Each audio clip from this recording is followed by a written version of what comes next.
So I was just sitting here thinking about how God is able to use the most random things, most random people in the world to bless whatever he's trying to bless, to do whatever he's trying to do.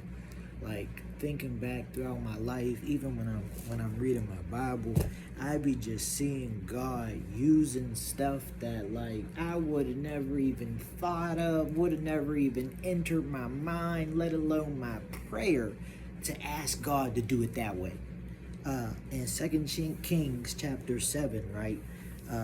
The king of Israel and all of the people, they're going through a drought, they're going through a famine, they're going through a hard time. The economy is super low, super down. People are starving and everything else. And then Second Kings chapter 7 comes in with, then Elisha's the prophet of God at that time. It says, then Elisha said, hear ye the word of the Lord. Thus saith the Lord, tomorrow about this time shall a measure of fine flour be sold for a shekel, and 2 measures of barley for a shekel in the gate of Samaria.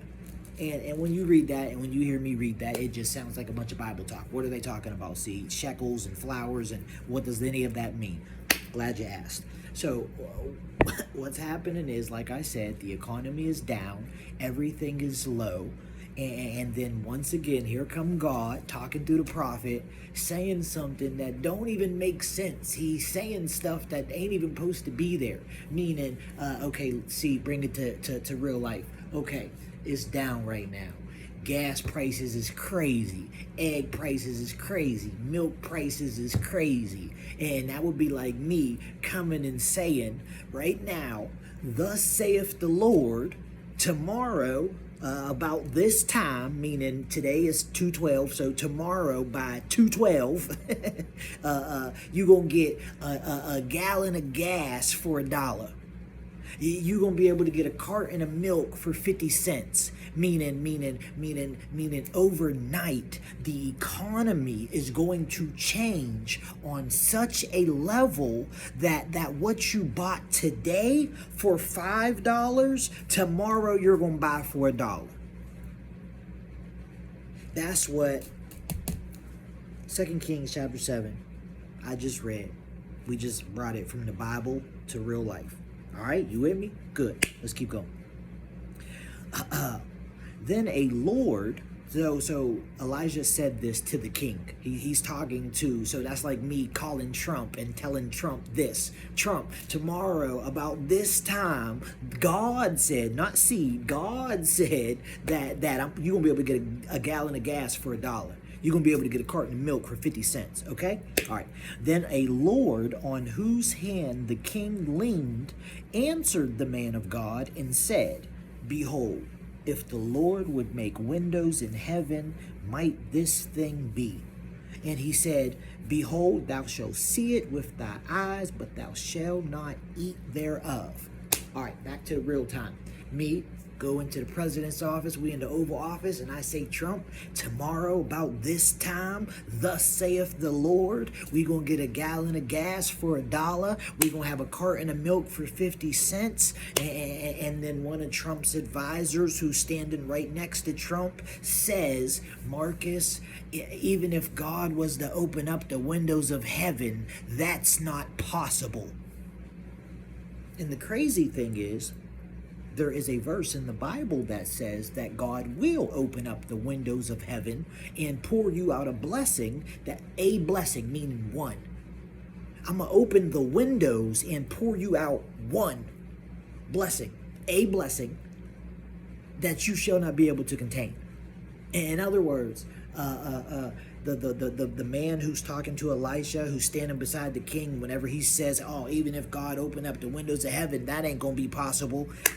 Don't play with God's word, because God literally said, I can open up the windows of heaven and pour you out a blessing that you won't have room enough to contain. And so as soon as the guy starts speaking against God's word, even using God's word as he's speaking against it, Elisha immediately hits him with, you're going to see it with your own eyes, but you ain't going to be able to taste it. In other words, Elisha immediately tells him, bet, bet. Watch the word come true. In fact, you're going to see the word come true, but you ain't going to be able to enjoy it. Now, and that's the end. And it goes to the next verse. We're away from Elisha and the king, and we are going immediately into God's answer. I want you to see the backdrop. Right here, we got Elisha talking to the king's advisor talking crazy on God's word. Elisha immediately hitting him with, bet, you're going to see tomorrow, but you ain't going to be able to enjoy it since you spoke against it. Whoo! There's some people right now speaking against what God is doing in your life. Bet. You're going to see God do it, but you ain't going to be able to enjoy it. You better be careful who you speak against. You better be careful who you don't clap for. Because God said, bet, I'm going to show you what I'm going to do in Seed's life, but you ain't going to be able to enjoy it. Oh, but I'm his. Yeah, but you spoke against him. Anyway. So the verse 3 immediately goes into God's answer. And it almost seems like, God, how is this connected to that? So verse 3 goes and says, and there were 4 leprous men at the entering in of the gate, and they said one to another, why sit we here until we die? If we say we will enter into the city, the famine is in the city, and we shall die there. And if we sit still here, we die also. Now therefore come and let us fall unto the host of the Syrians. If they save us alive, we shall live. And if they kill us, we shall but die. So the reason that they were going through this famine, the reason why they were cut off and their economy was so bad, is that they had been besieged by the Syrian army. In other words, one of the many enemies of America then came and seized us, and we're under siege, and that's why our economy is so bad. And yet in the middle of this, you have these leprous men. Let's talk about lepers. So having the disease of leprosy was the worst thing next to death that could happen to you back in those days. There was no cure. Not only that, but when you had it, you had to literally stay away from everybody else. And if someone who didn't have it, or someone was, you happened to be walking by someone, or somebody was walking by you, you had to start shouting, unclean, unclean, unclean, so that they knew not to touch you, so that they knew not to come near you. In other words, it was worse than a death sentence. It was a life sentence of isolation, of starvation, of aches and pain, because you do have leprosy. But not only that, but it was a life sentence of loneliness. And so I want you to understand, I want to bring what they had back then and bring it to today, so that you don't just read this and hear some Bible-y words and there's no application. So think of the coronavirus or something worse. Think of the plague. You know what I'm saying? Think of the bubonic plague or something crazy that, like, once you have it, everybody got to just stay away from you. And so you have these lepers who are sitting there, and they're going through the same economy as everyone else who's sieged, and they're thinking to themselves, if we sit here where we sit on our little beggar corner, we're gonna die. If we leave here and we try to go somewhere else in the city, we try to move to go somewhere else, we just gonna die there. So they said, okay, let's just, since it's death here or death there, meaning if I stay in this situation, I die. If I try to go somewhere else in the city, I'm going to die anyway. So let's go give ourselves over to the enemy. Let's go turn ourselves in to the people who have us besieged. And worst case, they kill us. We were going to die anyway. Best case, they take us captive, but feed us. You ever hear the saying, you know what I'm saying? Jail ain't that bad. 3 hots in a cot. They feed you. They give you a warm bed. So these lepers are thinking we're already as low as we can get in our situation. and there's no hope for us sitting in our situation. So let's go turn ourselves into the enemy army, and they're either going to kill us, which we were going to die anyway, or they're going to catch us and take care of us, because we're now they're captives, but we're going to be their fed captives. Okay, so and that almost, see, what does that got to do with Elisha telling the king that tomorrow about this time? As soon as we left Elijah, as soon as we got the end of Elijah's part was whenever he said, "And behold, thou shalt see it with their eyes, but thou shalt not eat thereof." That backdrop finished, and we went immediately to, "And there were 4 leprous men at the entering in of the gate." It almost seems like we're going into another story. No. We stepped from the problem into the answer. I'm trying to show you that God uses the most random, unexpected answers. And let's get back into it. And so, and so they rose up in the twilight to go unto the camp of the Syrians. And when they were come to the uttermost part of the camp, meaning they were almost to the Syrian army, behold, there was nobody there. So these leprous men, they're sitting there like, man, we doing bad anyway. We might as well go turn ourselves into the enemy, get our little 3 hots in a cot, you know what I'm saying? And so they start walking over to where the enemy had the city surrounded. So when they got almost to the enemy, they looking and they like, they ain't even here. Verse 6, For the Lord had made the host of the Syrians to hear a noise of a chariot and a noise of horses, even the noise of a great host. And they said one to another, Lo, the kings of Israel has hired against us the kings of the Hittites and the kings of the Egyptians to come upon us. We're only in verse 6. So verse, I need you to see this, because I also need you to see, look at God. Verse 2 ends with Elijah's backdrop. Verse 3 begins with the 4 leprous men. By verse 6, we're at the point where the leprous men get to the army and the army's gone, and it says, why did the army flee from these 4 leprous men? Meaning 4 weak, decrepit, half-dead, homeless men. And it said, but the Lord made the Syrian army hear the footsteps of these 4 half-dead homeless men, and they heard it as chariots. They heard it as mighty armies, and they thought to themselves, man, these freaking children of Israel done hired the Egyptian army and the Hittite army and all these armies to come help them, and they all fled. Therefore they arose and fled in the twilight, and left their tents, their horses, their asses, even the camp as it was, and they fled for their life. God, I'm almost ready to stand up. God used the footsteps of 4 homeless, half-dead men to take. So the army who had besieged the land, God got rid of that problem using beggars' footsteps. I'm trying to tell you, I get that you like to pray specific things. I get that you done worked it out in your head the best way God could do this. God said, let me be God. I can give you things you can't even pronounce. I can do it in a way that you ain't even thought to articulate. Let's keep going.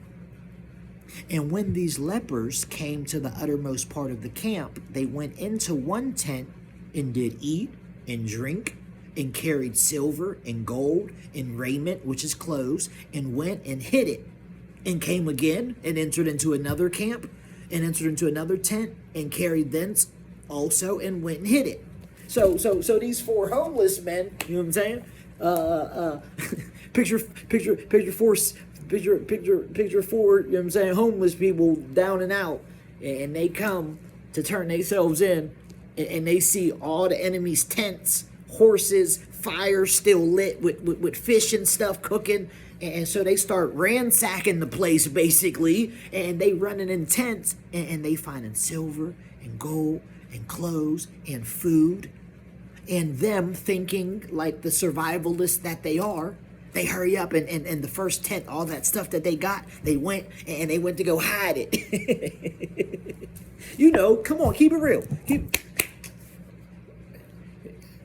Picture 4 crackheads, you know what I'm saying? And they run on the tents and they get all this, you know what I'm saying? Make it real life, man. Make it real life.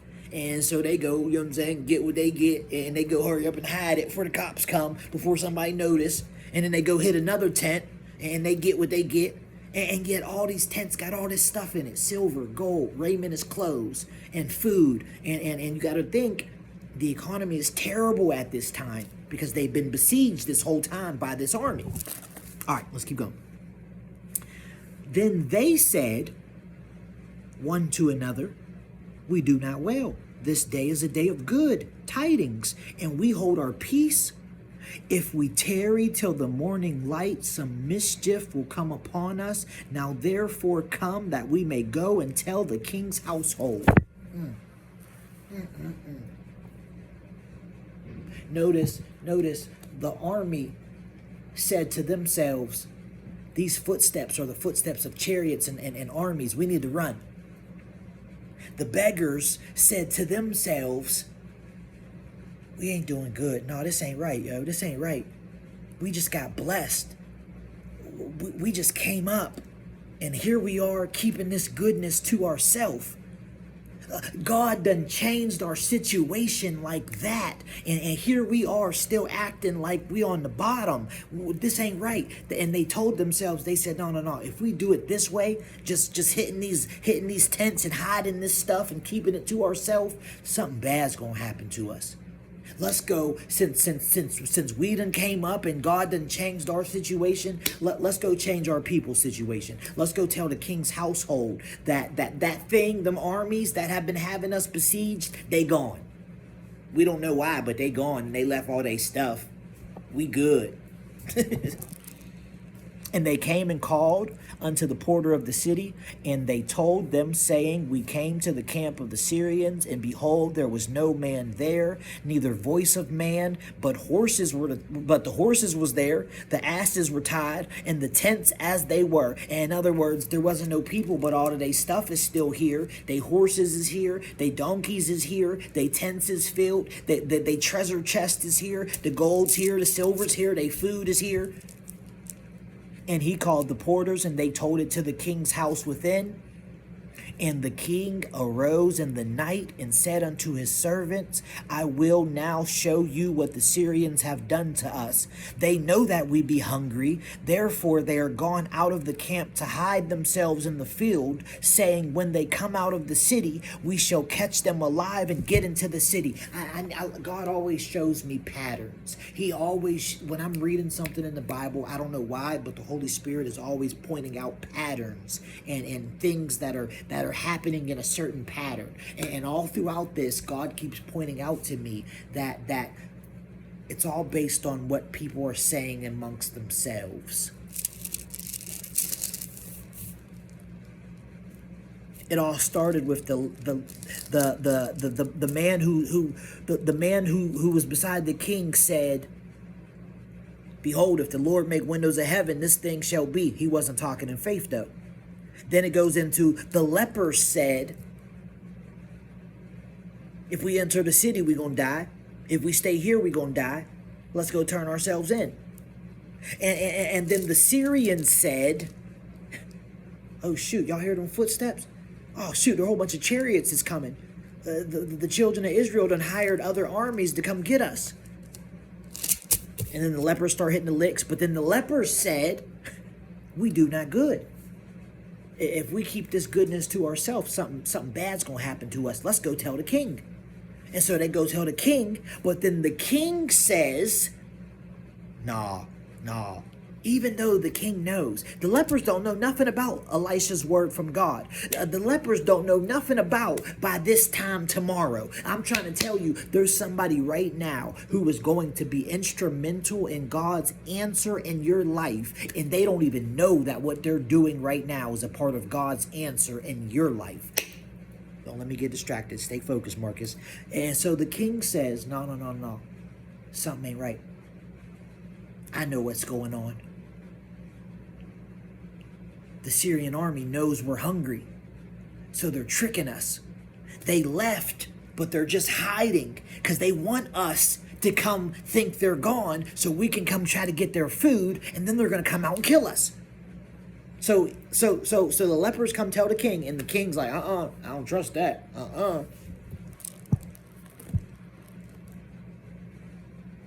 And one of his servants answered and said, let some take, I pray thee, 5 of the horses that remain, which are left in the city. Behold, they are as all the multitude of Israel that are left in it. Behold, I say, they are even as all the multitude of the Israelites that are consumed. And let us send and see. So a different guy who's beside the king, one of his advisors, says, all right, well, king, we so down bad, we only got 5 horses to our whole country right now. Let's let people take them 5 horses. Let's send 5 of our troops. 5 ain't gonna make a difference anyway. So let's go send the last 5 of our horses with the 5 people on them and go check the scene out for themselves.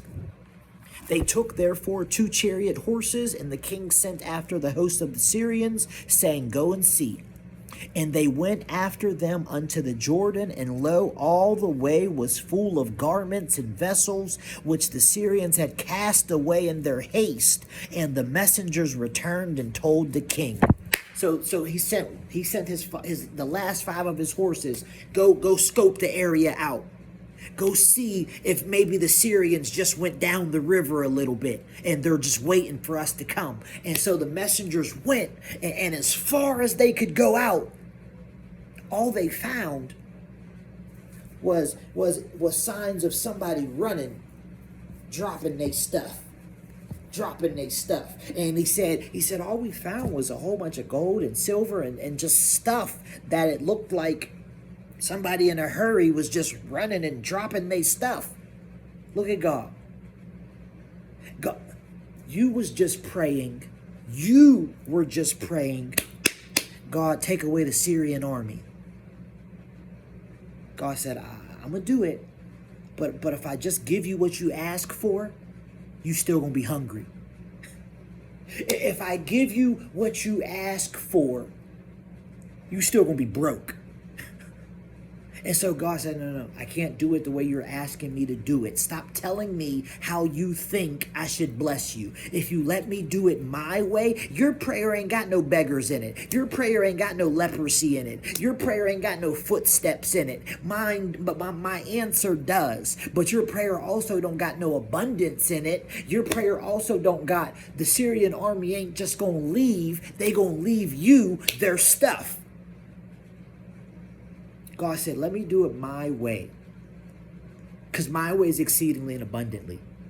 Let me do it my way, because I can give you things you can't pronounce. Let me do it my way, because I can do far more, exceedingly, way past anything that you could hope for or imagine. God said, I can do better than you could hope for or imagine. I don't know about you, but this mind of mine, I can imagine some blessings. I can hope for some abundant things. And yet God said, I can do past anything that you could hope for or even imagine. In other words, God said, stop trying to fit my answers into your imagination. You know how you like to sit around and think about what your good life would look like if you had some money? What car you would get if you just had a couple more dollars? God said, don't limit me. Don't limit me to them little boosts that you call prayers. You know how you've been praying that they don't cut your food stamps. God said, don't limit me to your imaginations, because my answer doesn't involve an EBT card. In fact, my answer may involve you getting cut from them food stamps. You know how your answer is you know what I'm saying? If I could just get me a little beater, a little something to get back and forth, and God bless you for being humble. But I'm not talking about don't be humble. I'm not saying don't be grateful for whatever level you're on. I'm saying when it comes time for God to bless you, don't have him so put in a box, the box of how you thought, the box of what you was thinking he should do. Because if you would just let God loose, you ain't never, listen, the king wasn't sitting around praying, God, if you can just make 4 lepers be so down and out that they decide to turn themselves into the Syrian army, and then if you would just let the Syrian army hear these lepers' footsteps as if they were chariots of Egyptian soldiers, and if you would just let them not only run, but when they run, they dropped all of their stuff. Like, you don't pray like you. God will do things you can't pray. You wouldn't imagine nothing like that. And the people went out and spoiled. Your prayers don't got no. It got some okay in it, but it ain't got no spoils. God said, "Let me do it my way. My way comes with spoils." God said, "Can I spoil you?" And I know you so humble and you so grateful for what you got that you don't even be asking God to spoil you. But God said, I'm a good father. He said, no good thing will I withhold from them. You're my kid. Do I want to? Yeah, let me spoil you. And the people went out and spoiled the tents of the Syrians. So a measure of fine flour was sold for a shekel, and 2 measures of barley for a shekel, according to the word of the Lord. And in other words, what happened? They got so much stuff. They got such a boost in their economy that by the next day from what? The next day after the prophet said what he said. Remember, this all started with the prophet saying, by this time tomorrow, our economy is going to shoot. It's going to change. And it says that all of the people, they went out and spoiled the tents. And the economy got such a boost that a measure of flour was sold for a shekel and 2 measures of barley for a shekel. In other words, we got so much now that it changed the inflation. It changed the prices of things. And now, within 24 hours from when God said it, a gallon of gas is $1. Now a carton of milk is 50 cents. Because we got so much abundance now, it changes the price. In other words, exactly what the prophet said was going to happen, happened. But I'm trying to show you that God did it in a way that could nobody have thought of. God used and I need you to see, when God does anything in this Bible, he's trying to show you something. It's not just what's happening, but it's what he's trying to convey to us today. So that's why I need you to take it from thus saith the Lord, and I need you to make it today, and so that you can understand today what God is trying to say. Why did he use a leper? He could have just said some kids. It could have just said some old lady. He intentionally used a leper because back then, having leprosy was the worst thing that could happen to you. Even being a sinner, you had friends. Even being a prostitute, you had people around you. The lepers were only with other lepers. Nobody would come around them. There was no cure. There was no medicine. There was no getting better. You just had to stay away from everybody, and you withered away and died. And so God used the lowest of the low to bring about an answer that only God knew he was going to bring about. What are you trying to say, Marcus? I'm trying to say, let God work. Let him be God. Let him do it his way. He can connect things that you haven't even thought to connect. He can use things that have never even entered into your prayer. Let's keep going. And the king appointed the Lord, and the king appointed the Lord. Now remember when the prophet told the king, and remember the guy who was sitting beside the king said, even if God opened up the windows of heaven, that thing ain't gonna happen. So now we're in all of this abundance, and the prophet's word came to pass, and all this stuff is into the economy now. And it says, and the king appointed the Lord on whose hand he leaned, that guy who said, even if God opened up the windows of heaven, and it says, he gave him charge of the gate. In other words, so now we got this area with all of this stuff. And so since you my right-hand man, I'm going to make you in charge of this area. The area where all the Syrian stuff was. So the king said, you in charge of this area. You know what I'm saying? We taking all this stuff. I need you to sit here and be in charge of it. And it says, and the people trode upon him in the gate, and he died. In other words, remember now, the Syrian army had all these tents and in their area, right? And that's where the lepers came, and they found everybody was gone. And so all the people came, and they started ransacking the place.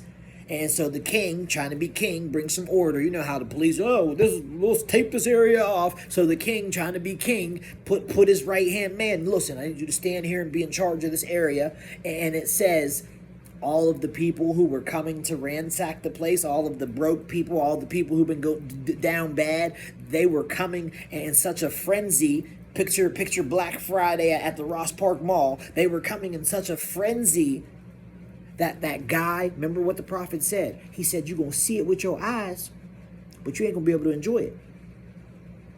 And so he's standing there protecting the gate, and all the people basically Black Friday'd him. They all trampled him trying to get to the stuff, and he died. And what did the prophet say? You're going to see it with your eyes. God said, you better be careful what you speak against. Because I'm not just going to deal with you because you spoke against it. I'm going to make sure that you see the thing happen that you spoke against. Yeah. Remember you used to laugh at C with his little videos? Yeah. I'm going to give you a front row seat when I lift him up. And you would have been able to enjoy the blessing with him, but you spoke against him. And it came to pass, as the man of God had spoken to the king, saying, 2 measures of barley for a shekel, and a measure of fine flour for a shekel shall be tomorrow about this time in the gate of Samaria. And the Lord answered the man of God and said, now behold, if the Lord shall make windows of heaven, so such a thing be. And he said, behold, thou shalt see it with thy eyes, but thou shalt not eat thereof. And so it fell out unto him, for the people trode upon him in the gate, and he died. In other words, the Bible was just reminding you the same way that I reminded you. This thing started with God saying, I'm going to do this by this time tomorrow. And this thing started with you speaking against it. And the prophet told you, because you spoke against it, you're going to see it with your eyes, but you ain't going to be able to enjoy it. That's just the Bible giving you the full circle picture. In case you forgot. In case whenever you hear about this guy being trampled, that you forget why. All right, I don't want to make this video too long. Listen, I encourage you to get in 2 Kings, because even going into chapter 8, I mean, God does such water-walking, wonderful things through the prophet Elisha and Elijah that, like, anytime you are doubting God's ability to bring about God answers, just go read about what the prophet Elisha and the prophet Elijah do, because God does just crazy connecting the dots, full circle things And even, I don't know, man, even in my own life, I've seen God do things that, yeah, I was praying, I was believing, but there's no way I could have asked for that. I didn't even think that that was even an option. I mean, let me tell you this one story and then I'm gonna get out of here. I once met one of my jurors. You know how when I went to court, there's a whole jury and they find you guilty, not guilty. And they said not guilty. Them people, the people that I picked, the juror, I met one of them. So I'm in this rehab. It was a Christian rehab. The Christian rehab found out that I can do this, that I can preach. And they basically just started taking me places and were using me to promote their rehab. It was a Christian rehab, and they was using me to promote it. And so they had me just going around to different churches, and I was preaching and doing my thing. And so we're at this random church in Sharpsburg one day, and I'm up there, and I'm preaching, I'm doing my thing, and I get done, and I come back, and I'm sitting with the other dudes from the rehab who were there, and I'm sitting there waiting for them to come tell us it's time to leave and whatever. And this older lady comes, and she sits beside me, and she's staring at me, and she's like, "You don't remember me, do you?" And you know me, I'm thinking to myself like, I don't think we've had relations, lady. I would have remembered that. And so I'm like, no. Am I supposed to know who you are? She was like, "Really? You don't remember?" She was, and then she goes, and she starts whispering, and she goes, "You're Marcus Early, aren't you?" And I'm like, "Yeah, how you know that?" She said, "You really don't remember me." And I'm like, "No, like, how do you know me?" And she was like, and she's whispering, and she's like, "I was juror number such and such." And I'm like, "Juror number such?" And I'm like, and she's like, "Yeah." And she's like, and she begins to tell me, and she's like, "Ever since we said not guilty, I have always followed you. And I always, not like literally followed you, but she's like, I always kept an eye out for your name. And I would look in the paper just to see, if you died or if anything ever became of you. You know what I mean?" She was like, I have always just wondered since, being one of your jurors and letting you, they gave me not guilty because I'm here." And so she was basically saying, like, from a juror's perspective, she had always, remembered the name. Keep an eye out just in case, when she read the paper, look and see if there's anything about Marcus Early.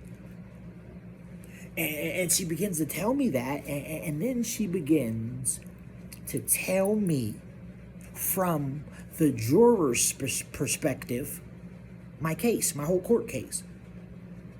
And she tells me literally how they got to the point of not guilty. And I don't want to get too much into detail because that was something that God did just for me. But I will say this. She said that, so from my perspective, the jurors only deliberated, it was like very, very fast. Like there wasn't no 3 days of them trying to figure it out. And my lawyer told me that whenever it's really, really fast like that, it's not because everyone agreed that you're not guilty. It's because it was just that easy that you're guilty. And so whenever they deliberated really, really fast and they came to get me, my lawyer had told me, she said, "Listen, this ain't a good sign." And she was like, "When we get out there, don't make no sudden moves. When we stand up to read that deliberation, don't make no moves, because if you do anything crazy, they going," you know what I'm saying? And so when I all rise and I'm standing there and there's way more guards around me now than there was before, and I'm standing there and then they start on this count and on this count and they start saying not guilty, not guilty, not guilty. And I'm crying, my lawyer crying, and it's just, you know what I'm saying? And so the juror is telling me from her point of view. And she tells me, and she was like, when we got back there, as soon as we started deliberating, she said, everybody said guilty. I'm the only one who said not guilty. And she said, and I told them that we are going to sit here and I'm going to talk every single one of you into the not guilty because you guys are wrong. And she said, this is how, and this is what she said. She said, this is what she told them. She said, there is something about that boy's eyes She said, I don't know if he did it or not. I don't know. I don't know if he did it or not, but I know that he needs to go home. There is something in his eyes that is just, I'm not changing my mind. And if you know anything about a juror, everybody has to agree. If they don't all agree, there is no juror. You got to do this again. And so she basically was the only one standing on business of, no, I know it's a lot easier since all of y'all say guilty. It's a whole lot easier for me to just change and say guilty. But she said, no, there's something about them, man, that boy. I realize I'm a kid. I'm 19. She said, there's something about that boy's eyes. I don't know if he did it or not, but he's going home. And she said, Marcus, I sat there. And it wasn't that long either. I did my little rant, and after some back, I'm saying, they all agreed, yeah, not guilty. Oh, see, she could have just been lying. If she was lying, there was no reason for God to have me meet her. I don't have to believe her. I don't have to believe that people don't lie or people do lie.